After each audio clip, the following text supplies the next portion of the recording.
Hi friends, welcome to interesting facts and temples. ఈరోజు 11వ శక్తిపీఠమైన గిరిజాదేవి శక్తిపీఠం గురించి తెలుసుకుందాం. గిరిజాదేవి మరొక పేరు బిరాజాదేవి. శక్తిపీఠం ఓడాన్యం అంటే ఓడదేశం అని. ప్రస్తుత ఒరిస్సా రాష్ట్రంలోని కటక్ నగరం సమీపంలోని వైతరణి నది ఒడ్డున గిరిజాదేవి అమ్మవారు త్రిశక్తి స్వరూపిణిగా వెలిసింది.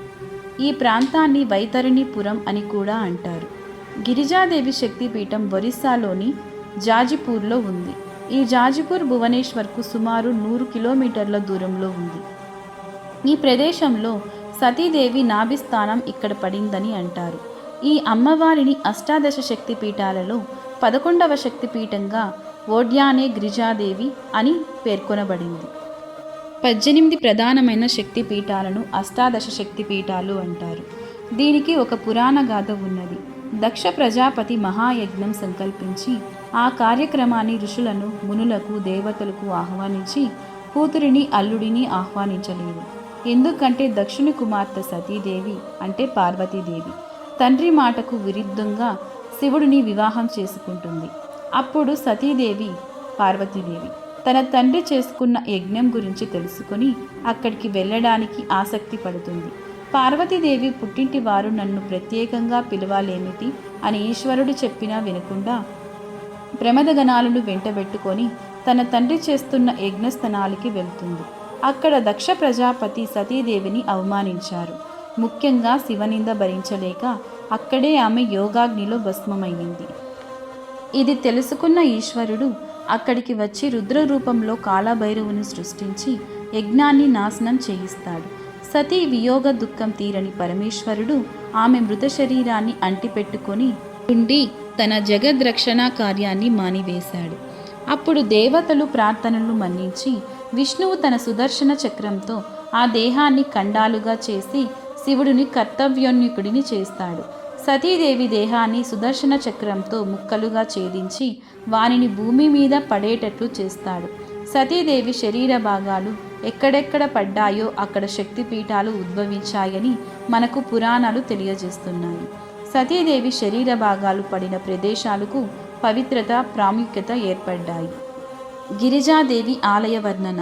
ఈ ప్రదేశంలో సతీదేవి నాభిస్థానం ఇక్కడ పడిందని అంటారు. గిరిజాదేవి అమ్మవారిని ఇక్కడ స్థానికులు బిరజాదేవి అని, గిరిజాదేవిగా మరియు విరజాదేవి అని పేర్లతో పిలుస్తారు.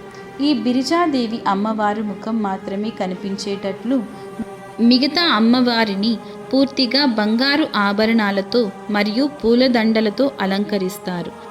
సర్వాలంకృతై మందస్మిత వదనంతో కనిపించే గిరిజాదేవిని ఎంతసేపు చూసినా తనివి తీరదంటారు భక్తులు. ఈ అమ్మవారి విగ్రహమును 2 చేతులు, ఒక చేతిలో మహిషాసురుని రొమ్ము ఈటె గుచ్చుచు, 2వ చేతిలో మహిషాసురుని తోక గట్టిగా లాగుతూ, ఒక కాలు సింహము పైనను మరి ఒక కాలు మహిషాసురుడు రొమ్ముపై కలిగి ఉంటుందని. మహిషాసురుడు నీటి గేదెగా చిత్రీకరించబడ్డాడు. విగ్రహ కిరీటంలో వినాయకుడు, నెలవంక, శివలింగం ఉన్నాయి. ఈ ఆలయం పెద్ద విస్తీర్ణంలో ఉంది. శివుడు, ఇతర దేవతలు అనేక మందిరాలు ఉన్నాయి. స్కంద పురాణం ప్రకారం ఇది యాత్రికుల మనస్సులకు ప్రశాంతత చేకూరుస్తుంది లేదా శుభ్రపరుస్తుంది. దీనిని విరిజా లేదా బిరాజ క్షేత్రం అంటారు. జాజ్పూర్లో దాదాపు 1 కోటి శివలింగాలు ఉన్నాయని నమ్ముతారు. బిరజా ఆలయానికి దక్షిణంగా కొద్ది దూరంలో త్రిలోచనేశ్వర్ ఆలయం ఉంది. పీఠాపురంలో పాదగయ ఉంది. సిరగయ బీహార్లో ఉంది. నాభిగయ ఇక్కడ బావి రూపంలో కనిపిస్తుంది. పితృపూజ, పిండదాన్, తర్పణం తిథి ఇక్కడ నిర్వహిస్తారు. ఆలయ అర్చకులు పూజ సామాగ్రిని ఏర్పాటు చేస్తారు. మా వీడియోస్ కనుక మీకు నచ్చినట్లయితే ప్లీజ్ సబ్స్క్రైబ్ చేసుకోండి. See you on next video.